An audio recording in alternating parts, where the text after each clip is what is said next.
Good evening, everyone. Thank you for joining us at Vintage Books Live. I'm Christy Peterson from Vintage Books, and tonight we have Nancy Henry and Bruce Campbell with us.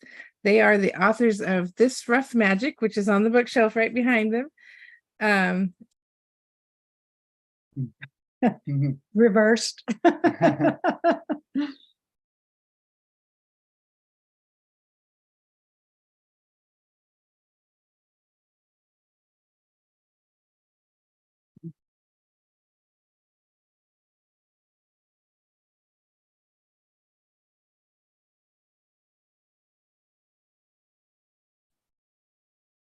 Okay, we're going to start over again. I hit the button that I was trying to get rid of the window that says, that sits right in front of your faces and says you're being live streamed. And apparently that makes the whole thing go away. So we will not make that mistake again. So hopefully it's still streaming. We will double check, but it should be fine. It's pretty robust at keeping up with my mistakes if I goof. So let's get over there and make sure everything is okay. That sits right in front of your faces and says you're being live streamed, and apparently that makes the whole thing go. Okay, there we go. So we can't have a night where I don't do some weird thing. So Nancy Henry and Bruce Campbell, their book is This Rough Magic. It's behind their heads there. We will try this again. And actually, I'm just going to start out. This is a question that I start out with most of the authors that I talk to. And I'm always interested in the origin story of a book, like how it came to be that you wrote this book, because you can have an idea or you can have an experience, but the taking it to the next level and turning it into a book is an entirely different venture. So I'm curious for this particular book, how did it go from being something that you were excited about and experiencing in your own lives to, hey, we should write a book about this? Oh, that's such a great question. 15 years ago, we landed in this spot on the Columbia Slough, just south of the Columbia River, about 2 miles. And shortly after we moved in, we were completely enthralled with the wealth of wildlife all around us, completely unexpected. Water birds like we've never seen just a few miles south where we raised our kids and lived for years and years. Cormorants, great blue herons, egrets, all kinds of birds. And it was just like, wow, we have landed in a place that feels foreign and strange and really astounding, and we never knew about it, nor did our friends and family know that this kind of place was just right next door. So we thought about writing little bits and pieces of it, and then we decided to work on it together. And once we decided to collaborate, it really took off. And This Rough Magic at Home on the Columbia Slough is So I'm going to bounce around a little bit since you brought up, writing together. How did you decide like who was going to write which chapters? And just for those of you who haven't had a chance to see the book yet, I start reading a chapter and then I could, just based on who talks about whom, I can kind of tell who was writing it. But did you pick it just based on particular passions that you each had, or did you say, oh, we need to cover these topics, who's going to write about each one? And how did you make that decision? a little bit of both. You want to say more? Yeah, Nancy always says that she's a nonfiction writer and I'm the fiction writer. So I tend to go on those flights of fancy, and she sticks more to the facts. But over the long term of the book, she focused on a lot of the hardcore research about the Columbia Slough and its whole history of how the industry developed here and its effects on the environment. And I was very taken with the wildlife and the plants. And I wanted to learn about that. And I kind of went overboard at times, talking about it, but it was very exciting. Yeah. How did you handle like when you're done with a chapter, did you edit each other or did you have somebody else edit you so that you could avoid that? A little bit of both. We actually met in a writing group 40 plus years ago, and we're very used to reading and responding to each other's writing. We had a very, very good editor in the Hudson River Valley.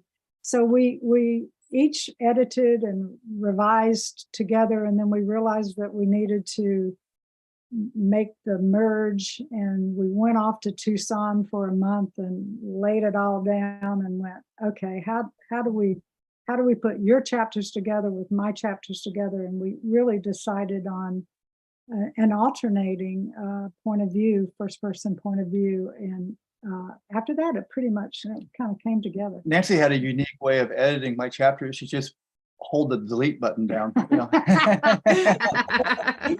We refused to track changes or work with track changes. So we basically pulled out the scissors and the Scotch tape and well, I mean, actually that is pretty special that you can do that, because it's like giving your work to somebody is always like, you have to trust that person, you know, you have to trust that person, that, and you have to trust them in a particular way that isn't necessarily gonna always work between spouses. And it doesn't mean you don't like them. It's just giving somebody your written work is just a whole different kettle of fish than, you know, deciding what you're gonna make for dinner or who's gonna and so yeah, I just think that's neat that it worked out for you to work together. We have different styles, and I think, you know, he's much more descriptive, much more colorful, and I'm kind of, I call myself the plotting writer, and so I think in a way folks have told us that it kind of works out. Yeah. And you need both if you're trying to, in the type of work that you were trying to do in this book. I think you kind of needed both, because you needed to have the context and the history and stuff, and then you needed a break from all that and have go back and forth. Nancy underwrites, I overwrite, and the two average together just perfectly. We hope. I overwrite too. I have to go back and, okay, do I really need 10 words to say this, or can I say it in 2? So when you, I should probably back up, because occasionally we do have people watching that aren't local. And so can you, for those folks, and honestly, even for local people who maybe haven't been here a really long time or haven't explored the area and this where you guys are, where is the Columbia Slough? What is the Columbia Slough? Like, how much land does it technically encompass and that kind of thing? Well, I mean, and that was a second reason we wrote the book. We've been here 40 years. Very few of our friends, family, including ourselves, knew much at all about the Columbia Slough, or even how to pronounce it. English, there's like 5 different pronunciations for O-U-G-H. I had a friend in DC call it the Slough. And many people think when they first visit the slough that it's a natural waterway. It actually is an engineered waterway that was, okay, I did not know that. Landowners in the early 1900s, around 1917, wanted more land for their ranches and their farms and their burgeoning industry. And so they dredged and they filled the alluvial historic floodplain of the Columbia River. We're just 2 miles south of the base of that floodplain into a 19-mile in length, essentially, engineered waterway that begins on the east side at Fairview Lake, and then the mouth, 19 miles west, spits out almost right where the Columbia and the Willamette Rivers merge at Kelly Point. And our house sits on just about exactly the midpoint of the Columbia Channel. The slough also, the watershed of the slough drains about 32,000 square miles of land, and it's got lots of side channels and streams. So it's not just one little snaking. Much of it in the 1900s was navigable, and they used to literally float logs from the timberlands to the east, down the slough to the sawmills that were down. Was that so they could avoid clogging up the main channel of the Columbia? Well, that's a good question. That I don't know the answer to, actually. Yeah, I didn't realize it was man-made. I guess that makes sense because the floodplain is probably not gonna be shaped that quite like that little sausage. But for anybody who is in the area but hasn't been around the slough, correct me if I'm wrong, you can see a piece of it when you're going over I-5 and you cross over to Hayden Island. And then there's another bridge that all the houseboats are on. That's part of the slough, isn't it? That's Multnomah Channel. Well, that's probably okay. Different one. Okay. But you raised a good point. Along several of the highways, you'll see little signs that say Columbia Slough, where you're crossing a section of it. And there are many places for people who don't know anything about the slough to access either a trail or an opportunity to paddle by kayak. Yeah. The lower slough to Smith and Bobby Lake, or near us at Whitaker Ponds, there's a beautiful trail, and more that are in the works. There is a ambition to have the entire Columbia Slough trail fully developed, and right now it's in bits and pieces. Oh, that's very cool. I've been to Smith and Bobby Lakes. When my kids were little, we went out there with the naturalist who's out there, and they gave us a little tour, and that was very fun. So to be out there on a kayak really transports you into a different. Oh yeah, it's pretty amazing. And we make the point in our book that we've seen more wildlife on the Columbia Slough than most of the national parks we've gone to. Which is a little bit ironic, but the slough is rife with wildlife, and that's essentially the main part of our book, is talking about how does wildlife exist with all this industrial development, right next to it. It was sort of a conundrum that we were wrestling with throughout the whole book. Yeah. In keeping with that, so we talked about where the origin of the slough and the fact that the logging and stuff. What is the ecological history of it, as far as what were the businesses along it? What were the particular trials that it underwent? I was thinking like sources of pollution. Like it's definitely been a waterway that hasn't been, in the past, wasn't really well cared for as far as the ecology of it. But I don't have a sense of what all the industries were along there. And what industries still exist along there? Well, it's a really good question, and we're not experts on it, but in general, in the 1900s, you had more farming and ranching on the eastern part of the slough, where the water was narrower and you were coming down from the foothills from Mount Hood. And toward the lower Columbia Slough sprang up the sawmills, all kinds of tanneries, which really did some damage. I was gonna say tannery. No, that's not good. And lots of just kind of run-of-the-mill auto wrecking, and over the years, any number of businesses that sent their affluence directly into the slough. It was essentially a public sewer until the mid-1950s, when the sewer system got built and fully operationalized in Portland.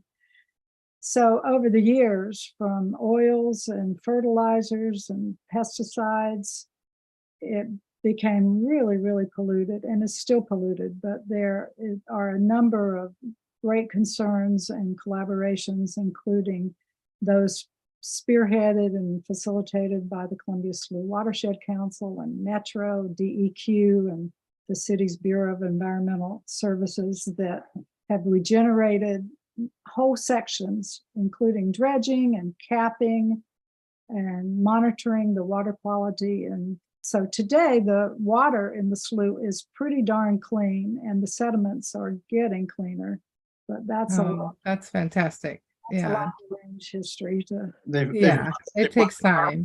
yeah, they brought the turtles back and the Yay. salmon in the lower slough are still making their way up to spawn.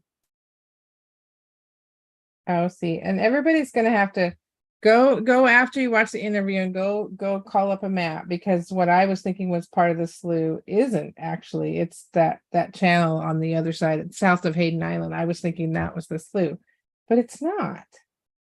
It's more like a little river almost than it is the wider waterway. So yes, everybody should go look it up so you know where exactly the other thing that I found really fascinating as I was flipping through the book and thinking about what to talk about, and this is just kind of a one-off, and I'll jump back to like the more contiguous topics, but you made a comment in the book about the fact that the titles, the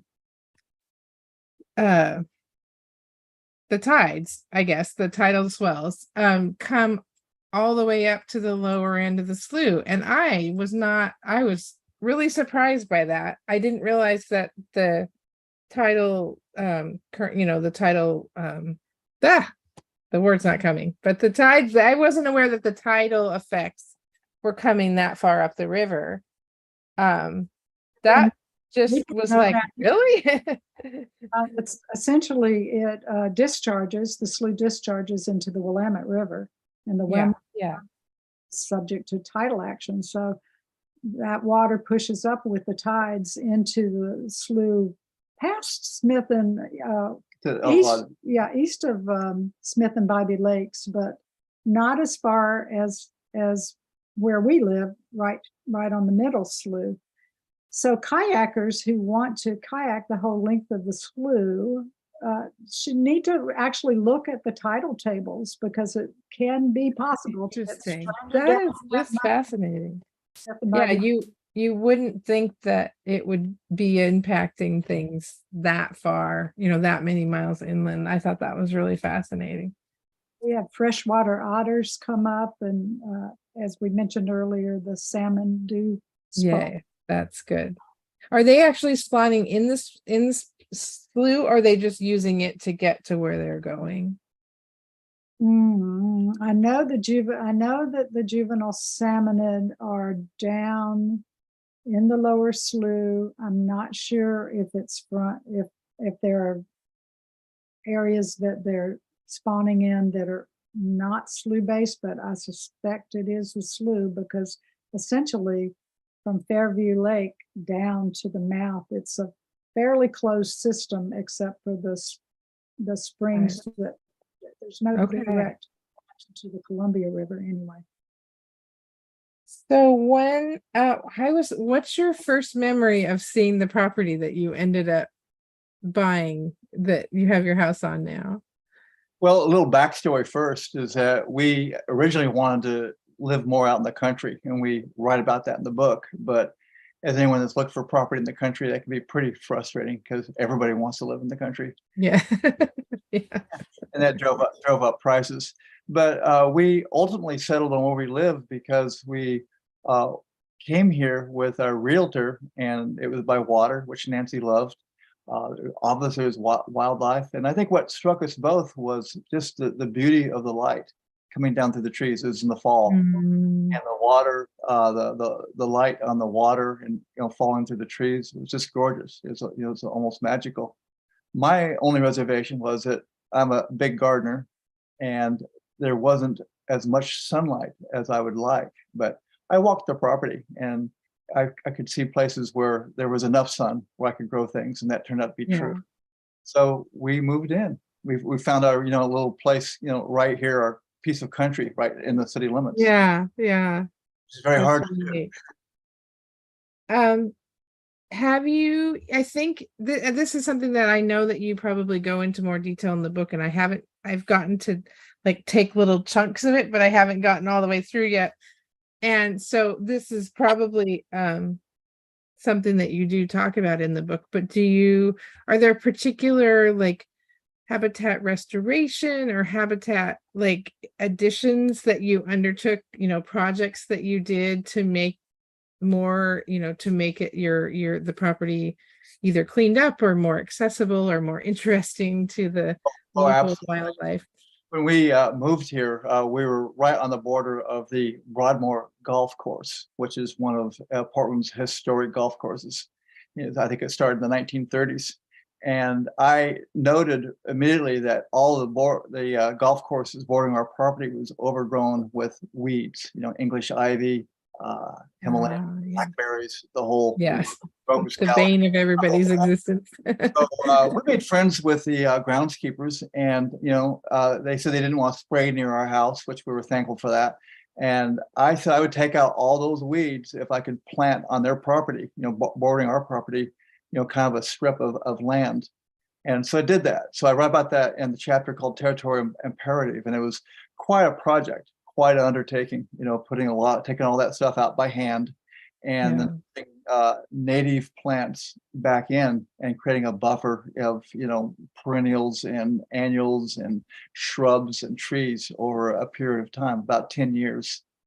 And the end of this story is that the golf course sold. And at best, I only had a verbal agreement with the golf course I could plant on their land.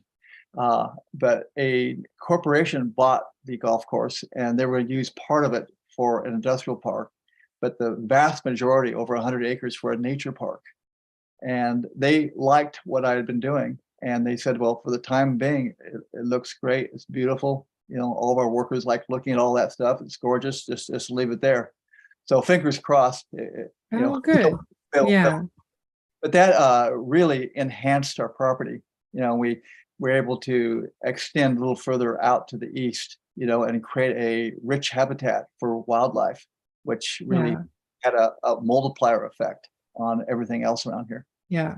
I love that. I love that effect of, you do one thing and one thing comes, and then that thing comes, so something else comes. And I think that that's really fascinating.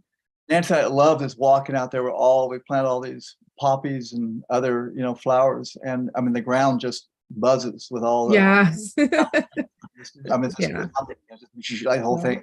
And it's just a great feeling. Yeah. I'm going to stand up here and turn the light on because it's getting pretty dark in here. There we go. Now my face will be all, no, maybe not. Maybe it's better dark. Sorry about that. I'll just be mysteriously figure in the dark here. Is there any? I want to get back to the wildlife and the sort of the multiplication effect. But is there anything that you got really excited about as far as habitat projects that maybe didn't quite work out the way you were hoping they would? No, that's for you. Well, I have two chapters, one about moles and other one about nutrients. And whenever you start planting really good stuff, it's like sending out an invitation to the moles and the nutrients. And I don't know if everybody's familiar with nutrients, but they look like beavers with rat tails, and they were introduced here in the big teeth. Yes. And they're this devastating. So a lot of the planning that I did, I'd come out the next morning and it looked like it'd been clear cut by the nutrients that come up in the night, and just take out all the willows, take out all the red osier dogwood, all the aspens, all the red alders. It just be gone in one fell swoop. And nutrients apparently actually eat the wood, unlike beavers who just chop the trees and let them fall. Yeah. And the second pest that's really given us fits is the moles. It's like when everybody has problems with moles. And after 15 years of fighting them, I have come to the conclusion that you can't get rid of them. You can contain their population, but they have really devastated parts of our property. So it's been an ongoing battle. Yeah. Now, the nutria I know are not native. The moles, are the moles native? I can't recall. I was gonna say, I think they are they've been here. So you kind of got to give them a pass. We also had, we've been planting lately a lot of watermelons and cantaloupes, and the raccoons and the coyotes come in the night. Oh yeah. They're like, thank you very much. When they're ripe before we do, because the cantaloupe is Yeah. catches from the vine, and they must get it about 3 seconds before it falls off. And I come out there and it'll just be gone, just the guts of the cantaloupe all over the grass. Yeah, I have to fight the squirrels and the rats, unfortunately. Those are my two. Don't get us started on Yeah, no. So that's actually probably a good segue into like, what are some of your most memorable wildlife encounters since you moved in there? Well, one of them that was amazing to me was to see the first stoat or weasel Oh, neat. I had ever seen. Now, unfortunately, this one was dead in the bike path that I was riding straight out to Marine Drive, but perfectly preserved and beautiful.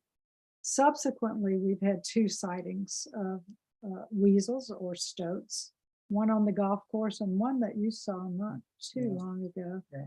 We've seen otters. We saw one mama otter Oh, neat. teaching her pups how to chomp crayfish, and they were just playing around a log just feet off of our dock. And such a delight to see the playfulness of otters coming up Yeah, yeah. up close and checking you out. Yeah, oh yeah. We've really enjoyed watching the coyotes. They play out in the meadow out here, and they have such a strong family structure. Yeah. Pups are born, they're out there, they're just playing. They get on things and slide down the hill just like people. And, it's like family having a picnic out there, and it's right fun to watch. Yeah.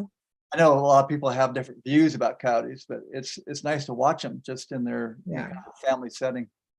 We've watched bald eagles dive for ducklings and miss them. We've watched little birds, little blackbirds chasing crows on the tails of hawks. Yeah. There's a lot of predatory, there are a lot of raptors and a lot of prey. Yes. Yeah.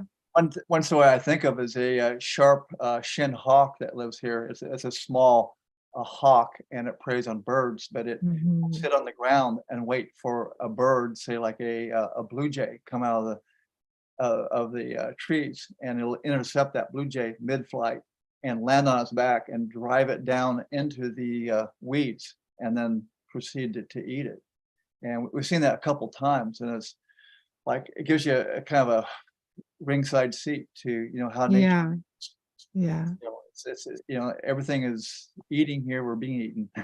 Yeah. At the same time, it's very beautiful. Yeah. Beautiful and awe-inspiring. Are there species that you didn't see when you first moved in that you do now, partly because of the work that you've done on the property there? Well, I think we see a greater variety of birds. And particularly a lot of the ground scrounging birds that hop around eating insects and stuff. And it's amazing to go walk through there, and they're just like hopping ahead of you, and so the richer the habitat you have and the more layers, the more wildlife is attracted. So we're constantly, like we saw a green heron the other day. Ooh, And, very cool. We haven't seen many of those. Quail even showed up. It's called a Western Willamette Valley, I think, quail. Something we talked to a birder friend about it, but we'd never seen quail here before. We thought they were only east of the Cascades. Lots more cedar waxwings since we've been growing the fruit. Yeah, Lover berries. That's neat. And the little birds that we particularly love are the bush tits. They're very tiny little birds, and they flock together, and they love water. And they'll just like watering the lawn. They'll come down in a flock and just kind of orbit the water, and be taking turns dipping into the water and sipping it out, or they'll circle a flower where it's holding water inside, and just circle it, a big old flock, and take the water out. And Oh, that's really neat. I have not seen them do that. We have them in our neighborhood. I just love them because they go through and the little flocks and they're constantly talking to each other. It's like they're having a little party as they go flying around the neighborhood. I think So this year, one of the things we enjoyed is just standing outside and just listening to the deafening music of the tree frogs, and crickets. I mean, it's so loud that you can hear it. yeah, Hear that's it through neat. the walls of the Breathe house. like But if you that. walk outside, it's just it's immersive. Yeah, yeah. And the I'm city- curious if you so I and before before we started tonight, I was looking for a quote because I wanted to ask about your like how you see the work you're doing on the property in relation to this quote. It's a Wendell Berry quote, and it's actually from I think it's this title of the poem is How to Be a Poet, but he has a line that's like there are no unsacred places. There are only sacred places and desecrated places. And I think about that a lot in terms of we have a tiny little, not a huge lot in a little manufactured home neighborhood, and we've done a lot to try to cram as many shrubs and bushes and flowers and whatnot into our backyard. But I think about that a lot because it's still never going to be what it was. So then how do you take it and make it something that's still special, even though it's not going to ever look like it was again? And how do you wrestle with that as people who are clearly like trying to return the land to something that will support all these species in the middle of some places that are returning to that and others that aren't? And Well, it's interesting you bring that up because the slough never was in Lewis and Clark's time when this was such a rich floodplain. And so you're right, you can never return it to what it was, but you can try to make it better and you can try to make it richer and more biodiverse. And there are many, many people, many groups that are doing that all around us, all through the slough watershed. And we're just trying to do our bit on the property that we've got. Yeah. Wonderful gift of having new owners to this closed down golf course and no more golf course fertilizers entering our well water. And as Bruce said, there are more frogs and more crickets. We're already seeing more wildlife, more deer coming into our property. So change is just so inevitable, and it's like a wave we're trying to ride here and just make whatever we can more beautiful. Bruce's motto is go out and just plant another tree, plant another tree. And he's planting. I'll bring you my trees. I've run out of room.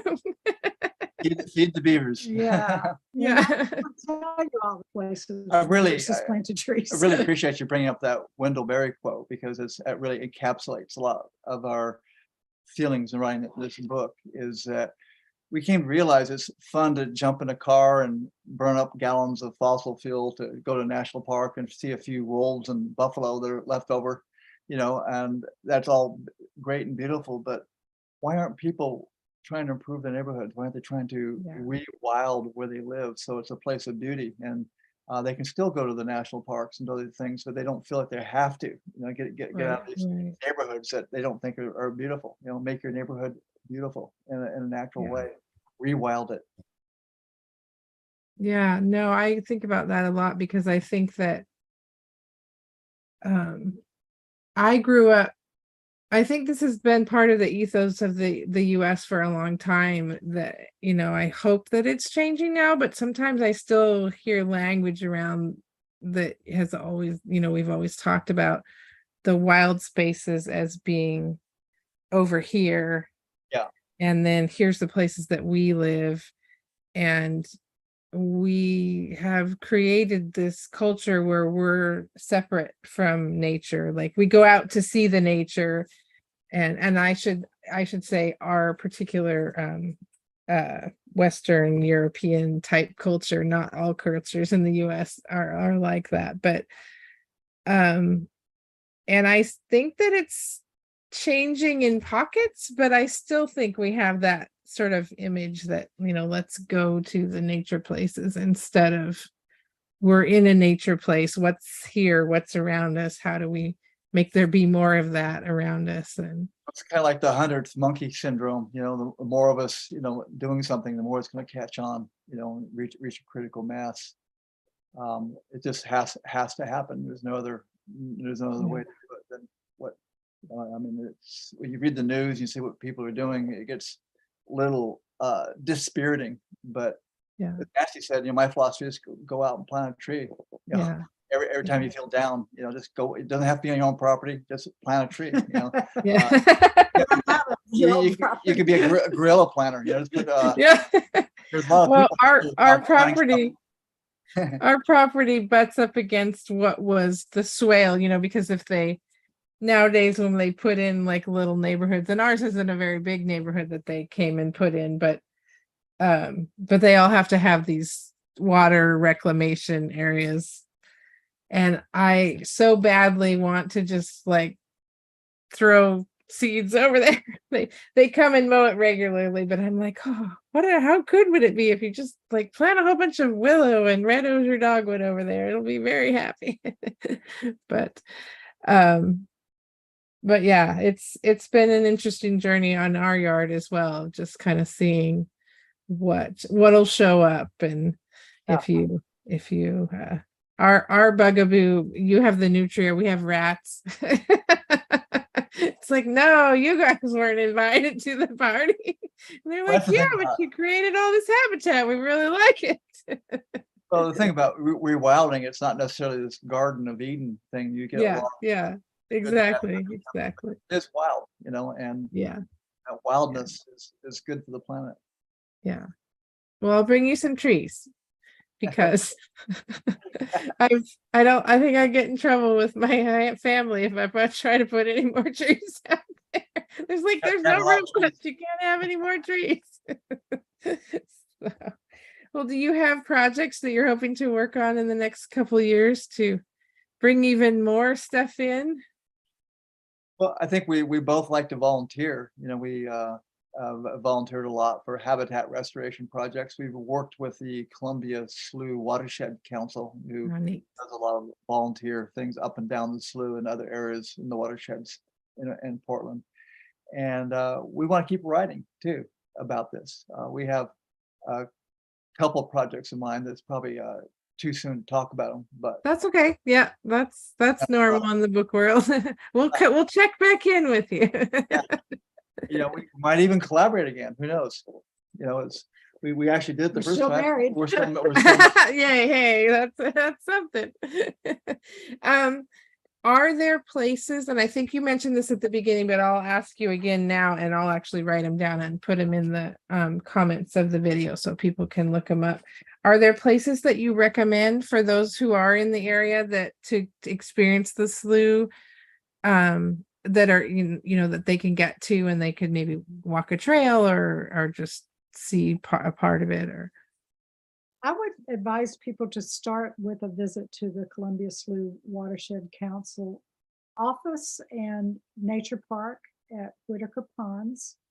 They've done some great restoration there, but they also are a wonderful source of information about if you want to paddle, here's where you can paddle. If you want to get your kids involved in a service activity related to the slough, if you want to learn more of the science of the slough, they have Slough Science School, lots and lots of opportunities. They have some classes in Spanish, and they are really targeting a community approach to getting people's awareness raised and getting more friends of the slough so that it can be a place that's not so unknown or poorly thought about.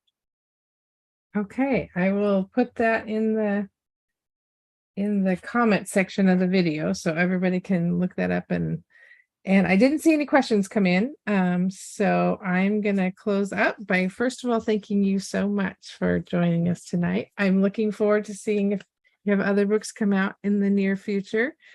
Just as a reminder for everybody, our Cozy Mystery Book Club meets at 2:00 this Friday.